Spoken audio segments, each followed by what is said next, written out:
اے محبوب جہاں میرا ذکر ہوگا وہاں تیرا بھی ذکر ہوگا.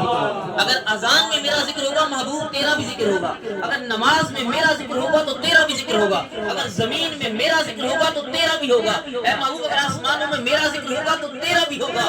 رب کائنات نے فرمایا اے محبوب جہاں تک مجھ خدا کی خدائی ہے وہاں تک مصطفیٰ تیری مصطفیٰ.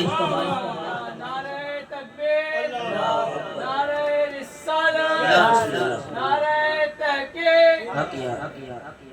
اللہ نے مصطفیٰ کا ذکر خود بلند فرمایا. حضور کا ذکر کوئی کم نہیں ہو سکتا. یاد رکھیے گا حضور کا ذکر ہمارا محتاج نہیں. ہم یہ کبھی نہیں سوچ رہے کہ ہم ہیں تو حضور کا ذکر ہو رہا ہے. ہم حضور کا ذکر کر رہے ہیں بلکہ اللہ کا شکر ادا کریں. اللہ نے ہمیں ایسی زبان عطا فرمائی کہ ہم حضور کا ذکر کرتے ہیں. اللہ نے ہمیں ایسے کان عطا فرمایا ہے کہ ہم اپنے نبی کا ذکر سنتے ہیں. وہ بھی تو ہے نا جو کہتے ہیں کہ نہیں میرا ملا کیوں حضور کی امت بیان کرتے ہو. وہ بھی تو ہے نا لوگ, وہ بھی انسان کہلاتے ہیں. لیکن کیا عجیب انسان ہے کہ حضور کے ذکر کی دلیل مانگتے ہیں. ہم خوش نصیب ہیں کہ اللہ نے ہمیں ایسی زبان عطا فرمائی, ایسے کان عطا فرمائے کہ ہم حضور کا ذکر کرتے بھی ہیں اور حضور کا ذکر سنتے بھی ہیں. اس بات کے لیے انسان کا شکر ادا کرتا رہے ساری زندگی, پھر بھی حق کے شکر ادا کبھی بھی ادا نہیں ہوتا. اللہ نے وہ عظمت حضور کو عطا فرمائی جو آیت کریمہ میں نے آپ کے سامنے پڑھی ہے. قل بفضل اللہ وبرحمتہ فبذلک فلیفرحوا. رب کے نام فرماتا ہے کہ یہ قرآن کی آیت ہے. اے محبوب آپ فرما دیں جب تمہارے پاس اللہ کا فضل یا رحمت آئے تو تم خوشی مناؤ. توجہ کیجیے گا. قل بفضل اللہ وبرحمتہ فبذلک فلیفرحوا. اے محبوب آپ فرما دیں جہاں لفظ کل آتا ہے نا کہ قرآن کا اصول ہے وہاں کوئی اہم بات ہوتی ہے. جس طرح کہ قل هو اللہ احد یہ صورت ہر ایک کو آتی ہے. اے محبوب آپ فرما دیں کہ اللہ تعالیٰ وحدہ لا شریک ہے. اب یہاں اہم بات تھی اللہ تعالیٰ کی وحدانیت کا اعلان تھا, توحید کا اعلان تھا, تو رب نے لفظ کل سے بات شروع کی. قل هو اللہ احد. اے محبوب آپ فرما دیں اللہ ایک ہے. تو جہاں اہم بات ہوتی ہے قرآن وہاں لفظ کل کہتا ہے. اب یہاں قل بفضل اللہ وبرحمتہ فبذلک فلیفرحوا. رب فرماتا ہے کہ محبوب آپ فرما دیں جب تمہارے پاس اللہ کا فضل یا رحمت آئے تو تم خوشی مناؤ. اب دیکھنا یہ ہے اس کائنات کے اندر سب سے بڑا فضل کون ہے, سب سے بڑی رحمت کون ہے اور سب سے بڑی نعمت کون ہے. وَأَمَّا بِنِعْمَةِ رَبِّكَ فَحَدِّثْ. یہ قرآن کی آیت ہے. رب کے نام فرمایا کہ اپنے رب کی نعمت کا خوب چرچا کرو. اللہ کا فضل کون ہے, اللہ کی رحمت کون ہے, اللہ کی نعمت کون ہے. قرآن کہتا ہے کہ لوگوں کہیں ادھر ادھر بھاگنے کی ضرورت نہیں ہے. اگر دیکھنا ہے تو رحمت کون ہے, وَمَا أَرْسَلْنَاكَ إِلَّا رَحْمَةً لِّلْعَالَمِينَ. رب کے نام فرماتے ہیں میں نے اپنے محبوب کو سارے جہانوں کے لیے رحمت بنا کے بھیجا ہے. عالم ناصف اللہ کو کہتے ہیں. اللہ تعالیٰ کے علاوہ جو کچھ بھی ہے وہ عالم کے اندر شامل ہے, اس کو عالم کہتے ہیں, پورا جہان ہے. وَمَا أَرْسَلْنَاكَ إِلَّا رَحْمَةً لِّلْعَالَمِينَ. یہاں عالمین کی جمع ہے, صرف ایک عالم نہیں. اللہ نے محبوب کو سارے جہانوں کے لیے رحمت بنا کے بھیجا. 18,000 عالم سارے جہانوں کے لیے. حضور صرف ہمارے لیے امتی کے لیے رحمت نہیں, حضور اللہ کے سارے نبیوں کے لیے بھی رحمت, حضور فرشتوں کے لیے بھی رحمت. کیونکہ عالم تو کہتے ہیں ناصف اللہ کو, تو اس کے اندر پھر ہر چیز آ گئی. اللہ نے اپنے محبوب کو ہر چیز کے لیے رحمت بنا کے بھیجا. جب قرآن نے بتا دیا کہ رحمت حضور ہے, قرآن کہتا ہے جب اللہ کا رحمت آئے تو خوشی مناؤ. فَلْيَفْرَحُوا. قرآن کیا ہے تو یاد کر کے جائیں کہاں لکھا ہے میلاد, تو رب نے حکم دیا ہے اللہ کا رحمت آئے تو خوشی مناؤ. قرآن نے کہا کہ اللہ کے محبوب رحمت ہے. دونوں آیتوں کو ملا کے نتیجہ یہ نکلتا ہے کہ ہم حضور کا میلاد مناتے ہیں تو قرآن سے ثابت ہے. بات سمجھ آ گئی, کوئی اتنی مشکل نہیں ہے. حضور اللہ کی رحمت بن گیا ہے. وَمَا أَرْسَلْنَاكَ إِلَّا رَحْمَةً لِّلْعَالَمِينَ. قرآن نے رحمت پہ خوشی کرنے کا حکم دیا. قُلْ بِفَضْلِ اللَّهِ وَبِرَحْمَتِهِ فَبِذَلِكَ فَلْيَفْرَحُوا. قرآن کا حکم دونوں آیتوں کو ملا کے نتیجہ نکلتا ہے کہ ہم جو حضور کا میلاد کرتے ہیں تو یہ اللہ تعالیٰ کے قرآن کے حکم پہ ہم عمل کرتے ہیں. حضور سارے جہانوں کے لیے رحمت بن گیا ہے, حضور جانوروں کے لیے. دیکھیں اگر انسان سوچے تو خدا شناسی تو دور کی بات ہے, ہم خود شناس بھی نہ ہوتے اگر حضور نہ ہوتے. خدا شناسی تو دور کی بات ہے, ہم خود شناس بھی نہ ہوتے اگر حضور نہ ہوتے. یہ انسان تو تھا کہ جو اپنے ہاتھوں سے پتھر جو ہے وہ گھڑ گھڑ کے بت بناتا تھا, اسی کی پوجا کرتا تھا. یہ انسان تو تھا کہ جو درختوں کی پوجا کرتا تھا. انسان تو تھا کہ جو ستاروں کی پوجا کرتا تھا, جو چاند کی پوجا کرتا تھا. اللہ کے محبوب نے آگے بتا دیا کہ انسان جس چاند کی تم پوجا کرتے ہو اگر اس چاند کو میں اشارہ کروں گی 2 ٹکڑے ہو جاتا ہے. جس درختوں کی تم پوجا کرتے ہو اگر درخت کو میں اشارہ دوں درخت چل کے میرے قدموں میں آ جاتے ہیں. یہ انسان تو تھا کہ جو اپنے ہاتھوں سے بت بناتا. ارے یہی انسان تو تھا کہ جو بتوں کی پوجا کرتا، اللہ کے محبوب تشریف لائے، ابھی حضرت اما آمنہ کے پیٹ میں حضور ہے، حضرت اما آمنہ فرماتی ہیں جب حضور میرے پیٹ میں تھے، جس بت کے پاس سے میں گزرتی وہ بت خود بہت گرنے لگ جاتے ہیں۔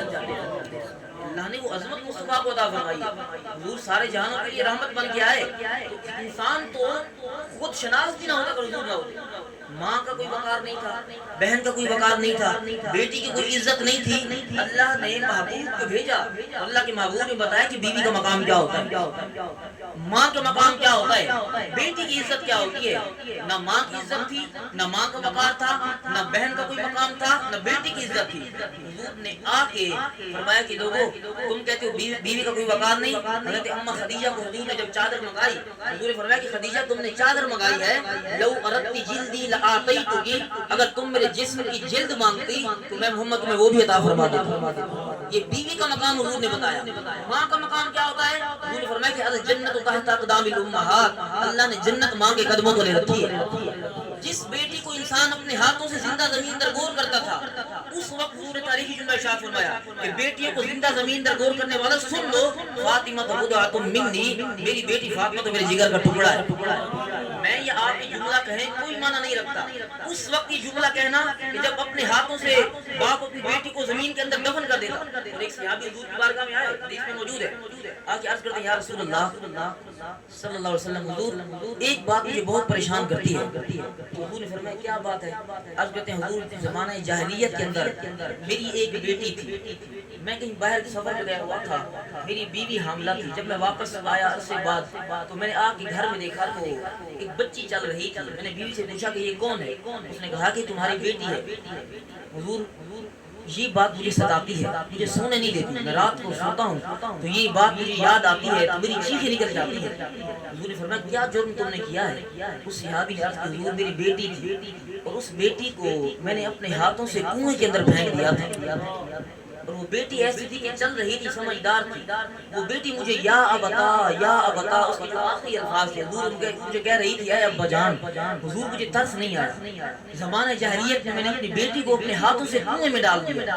اب حضور فبقا رسول اللہ صلی اللہ علیہ وسلم، حضور روئے، اب جب حضور روئے صحابہ کرام بھی رونے لگے، صحابہ کرام نے اس صحابی کو کہا کہ تمہیں کیا ہو گیا ہے، تم اللہ کے رسول کو بلا رہے ہو، حضور نے فرمایا صحابہ خاموش ہو جاؤ، اس کو بیان کر دے دو۔ حضور نے پھر حکم دیا، فرمایا صحابی کو دوبارہ سناؤ تم نے کیسے اپنے ہاتھوں سے اپنی بیٹی کو کنویں کے اندر ڈالا تھا۔ وہ صحابی پھر واقعہ بیان کرتے ہیں، حضور رو رہے ہیں، حضور اتنا روئے کہ حضور کی داڑھی مبارک آنسوؤں سے تر ہو گئی، حضور رو رہے ہیں۔ وہ صحابی عرض کر حضور یہ بات مجھے بہت ستاتی ہے، یہ بات مجھے بہت ستاتی ہے، میں روتا ہوں میری نیندیں اڑ جاتی ہیں، تو یہ جرم جو میں نے کیا تھا کیا اللہ تعالیٰ مجھے یہ معاف کر دے گا؟ حضور بہت روئے، حضور کی داڑھی مبارک تر ہو گئی۔ حضور نے فرمایا کہ اے صحابی زمانہ جاہلیت میں تم نے یہ حالانکہ بہت بڑا جرم ہے، تم نے اپنی بیٹی کو اپنے ہاتھوں سے قتل کر دیا، لیکن حضور نے فرمایا کہ تم نے اسلام قبول کر لیا ہے، اللہ تعالیٰ نے تمہارے سارے گناہ معاف فرما دیے۔ یہ انسان تو تھا جو اپنی ہاتھ سے اپنی بیٹیوں کو زندہ زمین درگور کرتا تھا، اس وقت یہ تاریخی جملہ کہنا کہ فاطمہ بضعۃ منی، میری بیٹی فاطمہ تو میرے جگر کا ٹکڑا ہے۔ تو یہ انسان تھا کہ جس کو کوئی قدر نہیں تھی، کوئی مقام نہیں تھا، اللہ نے اپنے محبوب کو بھیجا۔ لیکن بہن کا ایک مقام ہوتا ہے، حضرت شیمہ حضور کی رضائی بہن ہے، الگ ہے، حضور نے ہر ایک کو مقام عطا فرمایا۔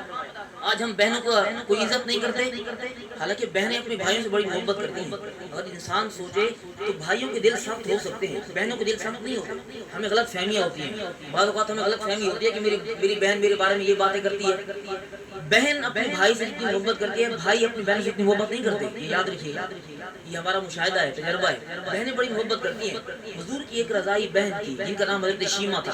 حضرت شیمہ وہ ہیں کہ جو حضور حضرت اما حلیمہ جب حضور کو لے کے گئی، حضرت شیمہ حضور کو کھلاتی باہر لے جاتی۔ اچھا وہاں ایک رواج تھا، اتحاد کی عورتیں شام کو جب ٹھنڈا ٹائم ہوتا، عصر کے ٹائم اپنے اپنے بھائیوں کو لے کے آتی، اور ہر بہن اپنے بھائی کی تعریف کرتی۔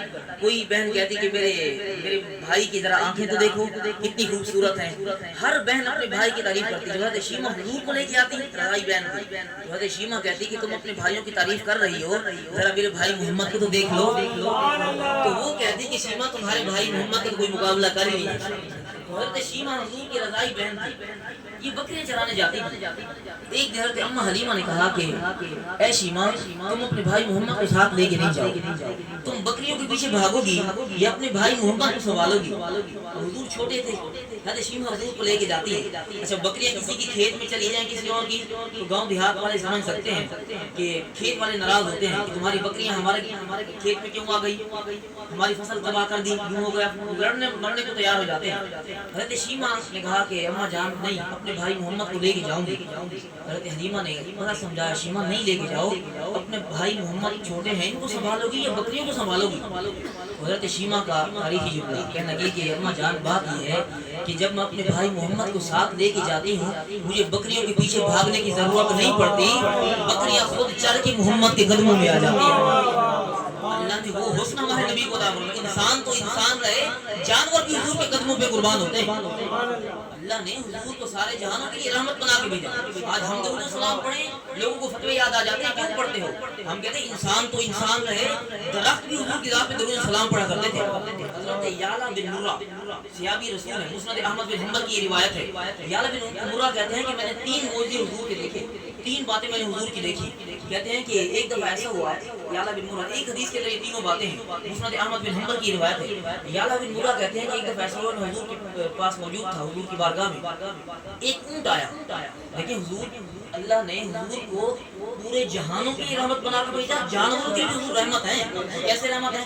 یعلا بن مرہ کہتے ہیں کہ ایک اونٹ آیا حضور کی بارگاہ میں، جانور ہے بول نہیں سکتا لیکن حضور جانوروں کی بولیاں بھی جانتے ہیں، حضور جانوروں کے لیے بھی رحمت ہے۔ یعلا بن مرہ کہتے ہیں اونٹ آیا، اس نے آ کے حضور کے سامنے اپنی گردن رکھ دی اور اس کی آنکھوں سے، اونٹ کی آنکھوں سے آنسو جاری ہو گئے۔ اب حضور نے پوچھا کہ یہ اونٹ کس کا ہے؟ یعلا بن مرہ کہتے ہیں کہ میں گیا کہ ڈھونڈوں یہ اونٹ ہے کس کا؟ کہتے ہیں کہ میں گیا، اونٹ ایک انصاری شخص کا تھا، میں اس کو بلا کے لے آیا۔ حضور نے فرمایا کیا بات ہے؟ یہ اونٹ ہمارے پاس آیا ہے۔ اب دیکھیں جانور ہے، حضور کی بارگاہ میں شکایت لے کے آ رہے ہیں اور حضور رحمت فرما رہے ہیں۔ حضور نے اس کے مالک کو بلایا، فرمایا کیا بات ہے یہ اونٹ ہمارے پاس ہے، یہ رو رہا ہے۔ اس انصاری نے کہا کہ حضور بات یہ ہے کہ یہ اونٹ ہم اس کو کام کاج میں لاتے تھے، اس پہ پانی بھر کے لاتے، سامان لاتے تھے اس پہ، لیکن اب یہ سامان لادنے کے قابل نہیں، تو رات ہم نے مشورہ کیا ہے کہ اس اونٹ کو ذبح کر دیں۔ ہم نے یہ مشورہ کیا ہے کہ اب یہ کام قابل نہیں رہا تو اس لیے ہم اس کو ذبح کر دیں۔ تو حضور نے اس انصاری صحابی کو فرمایا کہ نہیں، تم اس اونٹ کی قیمت مجھ سے لے لو، اس اونٹ کو ذبح نہ کرو۔ حضور جانوروں کے لیے بھی رحمت ہے، ہم اس نبی کا میلاد کیوں نہ منائیں کہ جو نبی جانوروں کے لیے بھی رحمت بن کے آئے۔ حضور نے فرمایا کہ اس کی قیمت مجھ سے لے لو، یہ مسند احمد بن حنبل کی روایت موجود ہے، اور اس کو ذبح نہیں کرو۔ اس صحابی نے عرض کی حضور یہ اونٹ میں نے آپ کو دے دیا، اور حضور نے اس اونٹ کو چھوڑ دیا، فرمایا اس کو چھوڑ دو، اس کو ذبح نہیں کرو۔ حضور تو جانوروں کے لیے بھی رحمت بن گیا۔ دوسری بات، یعلا بن مرہ کہتے ہیں کہ میں نے حضور کی ایک بات اور دیکھی، ہم سفر میں جا رہے تھے تو سفر میں ایک واقعہ تو یہ پیش آیا کہ ایک عورت آئی حضور کی بارگاہ میں، عرض کرتی ہے حضور یہ میرا چھوٹا بیٹا ہے اور اس کو بیماری ہے، یہ دن میں اس کو کئی دفعہ دورے پڑتے ہیں، اس کو کوئی جنات اثرات تھے یا جو بھی تھا، تو دن میں اس کو کئی دفعہ اس کو دورے پڑتے ہیں، بہت ہم پریشان ہیں حضور۔ حضور نے 3 مرتبہ لعاب دہن اس بچے کے منہ میں عطا فرمایا اور حضور نے فرمایا کہ دور ہو جاؤ، دور ہو جاؤ۔ حضور یہ الفاظ بولے تو اس سے پتہ چلتا ہے کہ کوئی جنات اثرات تھے، اس طرح کوئی معاملہ تھا۔ تو 3 دفعہ حضور نے لعاب دہن اس بچے کے منہ میں ڈالا اور حضور نے اس عورت سے فرمایا کہ جب ہم واپس آئیں گے تو تم بتانا کہ ابھی بچے کی تکلیف دور ہو گئی یا نہیں۔ تو یعلا بن مرہ کہتے ہیں کہ جب ہم واپس وہاں سے گزرنے لگے اس عورت سے حضور نے پوچھا کہ تمہارا بچہ ٹھیک ہو گیا یا نہیں، تو اس عورت نے کہا کہ حضور میرا بچہ بالکل صحیح ہو گیا ہے۔ حضور کے لعاب دہن کی برکت ہے۔ تیسری بات بڑی خوبصورت ہے، یعلا بن مرہ کہتے ہیں تیسری بات میں نے حضور کو دیکھی، سفر میں تھا، یہ بھی سفر کی بات ہے، کہتے ہیں کہ یہ بات میں نے دیکھی کہ ایک جگہ حضور آرام کر رہے تھے راستے کے، سامنے ایک درخت تھا، وہ درخت حضور آرام فرما رہے ہیں، حالانکہ حضور فرماتے ہیں تنام عینایا ولا ینام قلب، میری آنکھیں سوتی ہیں میرا دل نہیں سوتا۔ حضور حضور اعلان فرمائیں، یا اللہ بن مرہ کہتے ہیں میں حضور کے ساتھ کا سفر کرتا، اب حضور اعلان کر رہے ہیں، میں حضور کے ساتھ بیٹھا ہوں، سامنے میں نے دیکھا تو ایک درخت ہلا اور جڑوں سے نکل کر آیا اور حضور کے قدموں میں آ کے جھومنے لگ گیا۔ میں دیکھ کے حیران ہو گیا کہ درخت ہو کے جڑوں سے ہلا ہے، جڑوں سے نکل کے حضور کے قدموں میں آ کے جھوم رہا ہے۔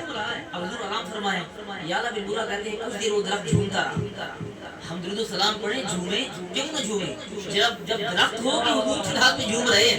یا اللہ بن مرہ کہتے ہیں کہ درخت کو پھر گیا تو پھر جا کے اپنی جگہ پہ وہاں نصب ہو گیا۔ حضور اعلان فرماتے جب حضور بیدار ہوئے، حضور نے یا اللہ بن مرہ کہتے ہیں حضور سے عرض کی، حضور یہ درخت آیا تھا اور یہ درخت آ کے آپ کے قدموں میں جھومنے لگ گیا۔ حضور نے فرمایا کہ یا اللہ تم جانتے ہو یہ درخت کیوں آیا تھا؟ مسند احمد بن حنبل کی روایت ہے، حدیث ہے۔ حضور نے فرمایا کہ یا اللہ تم جانتے ہو یہ درخت کیوں آیا تھا؟ حدیث کے الفاظ ہیں، حضور نے فرمایا کہ استأذن ربہ، اس درخت نے اللہ تعالیٰ سے اجازت مانگی ہے کہ یہ آ کے میری ذات پہ درود و سلام پڑھے۔ اللہ نے اجازت عطا فرمائی، یہ درخت چل کے آیا میرے قدموں پہ آ کے میری ذات پہ درود و سلام پڑھ رہا۔ انسان تو انسان رہے، درخت بھی حضور کی ذات پہ درود و سلام پڑھتے ہیں۔ اللہ نے وہ مقام حضور کو عطا فرمایا، کیوں نہ ہم حضور کا ذکر کریں؟ دیکھیے ایک شخص حضور کی بارگاہ میں حاضر ہوا، اس نے کہا مسلمان نہیں تھا، اس نے کہا حضور آپ معجزہ دکھائیں تو میں آپ کا کلمہ پڑھوں گا، اسلام قبول کر لوں گا۔ حضور نے فرمایا کیا معجزہ دیکھنا چاہتے ہو؟ تو کہنے لگا کہ حضور یہ جو سامنے کھجور کا درخت ہے تو اس کی کھجور لگی ہوتی ہیں، آپ اس کو حکم دیں یہ آئے اور آپ کی نبوت اور رسالت کی گواہی دے، اگر یہ کھجور کا درخت آپ کی نبوت اور رسالت کی گواہی دے گا تو میں آپ کا کلمہ پڑھ لوں گا۔ حضور نے کھجور کے اس شاخ کو جس پہ کھجوریں لگی ہوئی، حضور نے حکم دیا وہ کھجور کا شاخیں کھجوریں ٹوٹ کے آئیں اور حضور کی نبوت اور رسالت کی گواہی دی۔ حضور نے اس بندے کو فرمایا کہ تم نے دیکھ لیا، حضور نے اس کھجور کی شاخ کو فرمایا کہ جاؤ اور واپس جا کے اپنی جگہ پہ جڑ جاؤ۔ حضور صرف توڑنا نہیں جانتے، حضور جوڑنا بھی جانتے ہیں۔ اسے تو ہم کہتے ہیں چاند کو توڑ کے پھر جوڑنے والے، ہم بھی ٹوٹی ہوئی تقدیر لیے بیٹھے۔ حضور صرف توڑنا نہیں جانتے، حضور جوڑنا بھی جانتے ہیں۔ حضور نے حکم دیا درخت جا کے وہ پھر وہیں لگ گیا۔ اب اس صحابی نے اب وہ صحابی بن گئے، وہ کلمہ پڑھے آئے تھے، انہوں نے کلمہ پڑھا اور اسلام میں داخل ہوئے، تو وہ انہوں نے معجزہ دیکھا حضور کا۔ اللہ نے وہ مقام حضور کو عطا فرمایا۔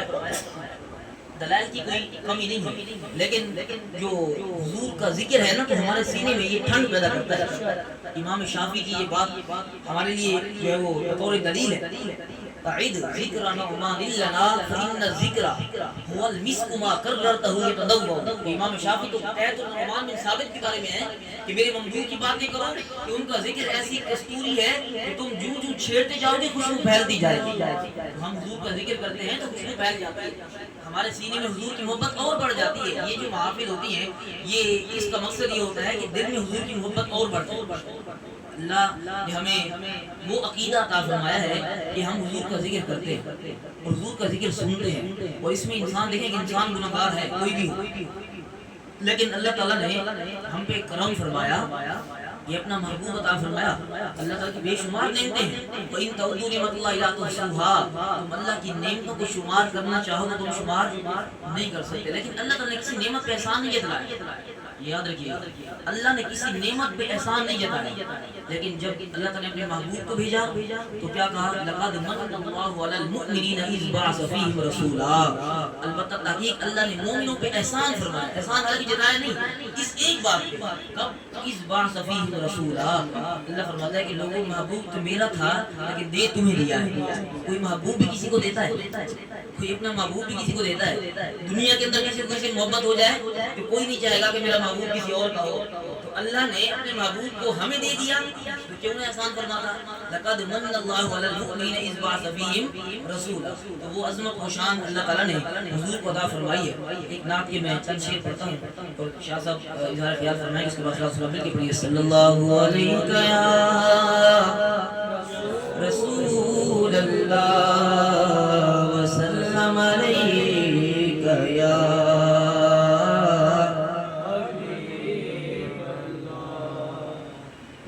یہ کہتی تھی گھر گھر میں جا کر حلیمہ، یہ کہتی تھی گھر گھر میں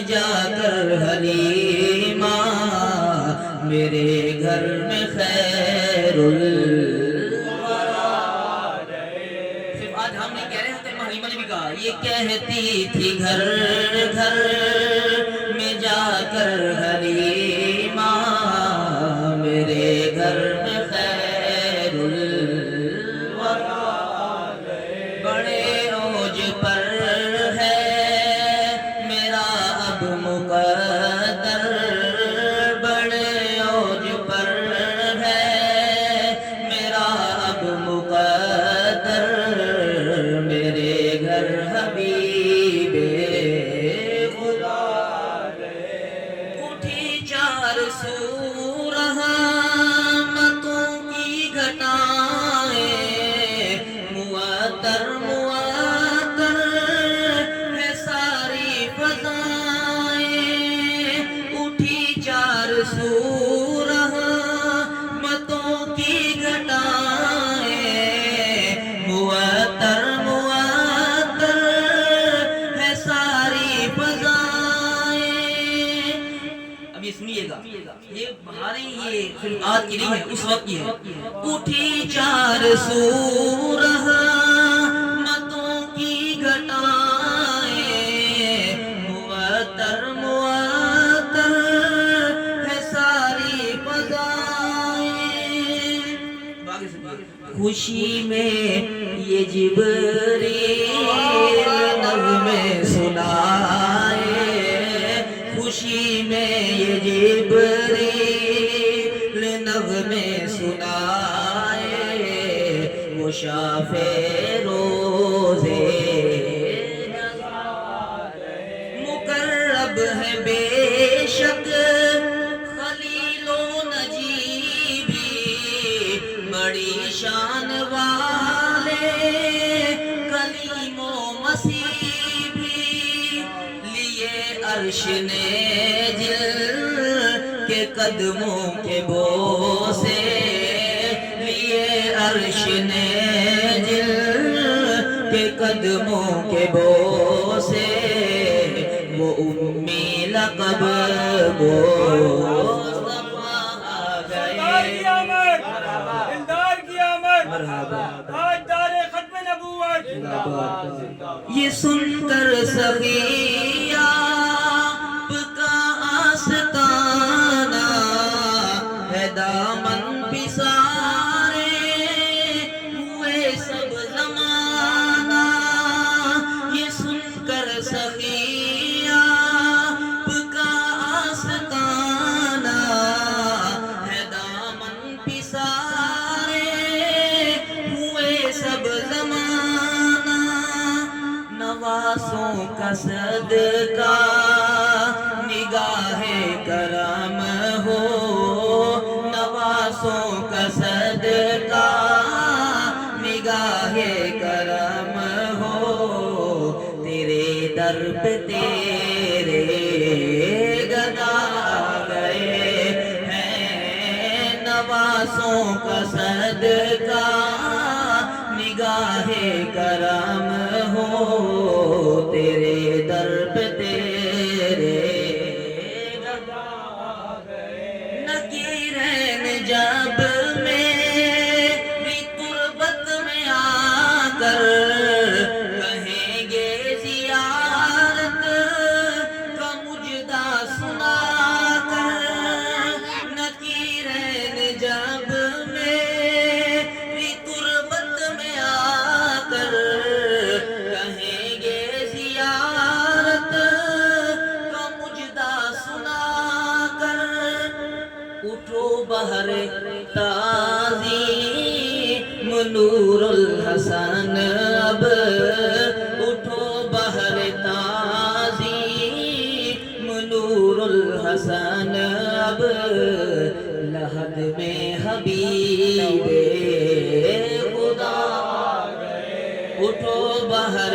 تعظیم نور الحسن اب، لحد میں حبیب خدا یہ کہتی تھی گھر گھر میں جا کر حلیمہ میرے گھر حبیب مجھ پر ہے میرا اب مقدر میرے گھر حبیب سبحان اللہ سبحان اللہ سینے میں ٹھنڈ پیدا ہو رہی ہے نا مطرب سے کہو کہ چھیڑے ذرا مطرب سے کہو کہ چھیڑے ذرا اس جان تمنا کا قصہ فرقت کی بھیانک لمحوں میں کچھ دل کو سہارا ہو جائے حضرت ام حلیمہ جب حضور کو لے کے گئی نا یہ کہتی کہ گھر گھر میں جا کر حلیمہ میرے گھر میں خیر الورا آ گئے اچھا حضرت حلیمہ جب حضور کو لے کے گئی ساری رات حضرت ام حلیمہ کے گھر سے نور کی شعائیں نکلتی عورتیں آ گئی حضرت ام حلیمہ کے پاس کہا کہ حلیمہ تم اتنی امیر ہو گئی ہو کہ ساری رات تمہارے گھر میں دیا جلا رہتا ہے تو اس وقت لائٹ تو تھی نہیں بجلی تھی نہیں دیے جلائے جاتے تھے اب دیا جلانے کے لیے تیل کی ضرورت ہوتی ہے وہ پیسوں سے ملتا ہے لوگ تو ضرورت کے وقت دیا جلاتے تھے سوتے وقت بجھا دیتے تھے حضرت ام حلیمہ کے گھر سے پوری رات نور کی شعائیں نکلتی تھی عورتیں آئیں کہنے کہ اماں حلیمہ تم اتنی امیر ہو گئی ہو کہ ساری رات تمہارے گھر میں دیا جلا رہتا ہے حضرت اماں حلیمہ نے کہا کہ بات یہ ہے کہ امیر تو میں ہو ہی گئی ہوں اس لیے کہ دو جہاں کے سردار میرے گھر میں تشریف آئے باقی رہی دیے کی بات جب سے محمد عربی میرے گھر میں آئے ہیں مجھے دیا جلانے کی ضرورت ہی نہیں یہ ساری روشنی محمد مصطفیٰ کے چہرہ انور کی حلیمہ کس نے شاعر نے کہا کہ مبارک تجھے یہ بڑائی حلیمہ محتر یہ بنائی مبارک تجھے یہ بڑائی حلیمہ بنی تو محمد کی دائی حلیمہ محتر جو عالم کو کر گیا ہے یہ کس باغ سے پھول لائی حلیمہ دیے کی ضرورت نہ مشعل کی حاجت عجب روشنی تو نے پائی حلیمہ یعنی وہ شان حضور کو دافر پڑا ساری رات ان کے گھر سے نور کی شعائیں نکلتی ہیں میں بات ختم کر رہا تھا ایک کلام کا جو میسج آ گیا وہ دو شعر پڑھتا ہوں صبح ہو طیبہ میں ہوئی بٹتا ہے بہار صدقہ دینے نور کا آیا ہے تار چاند جھک جاتا جدھر انگلی اٹھاتے مہد میں ارے کیا ہی چلتا تھا اشاروں پر کھلونا اور تیری نسل پاک میں ہے بچہ بچہ نور کا لوگ کہتے ہیں نبی نور نہیں اعلیٰ حضرت کہتے ہیں حضور کے گھرانے میں ہر پیدا ہونے والے بچہ بھی نور ہے تیری نسل پاک میں ہے بچہ بچہ نور کا تو ہے عین نور تیرا سب اے رضائے احمد نوری کا فیض نور ہے ہو گئی میری غزل پڑھ کر کسی کا ہو گئی میری غزل پڑھ کر کسی کا صبح ہو طیبہ میں ہوئی بٹتا ہے بالا نور کا صدقہ دینے نور کا آیا ہے تارا نور کا آخر دعوانا الحمدللہ رب العالمین شاہ صاحب کیا فرمائیں گے صبح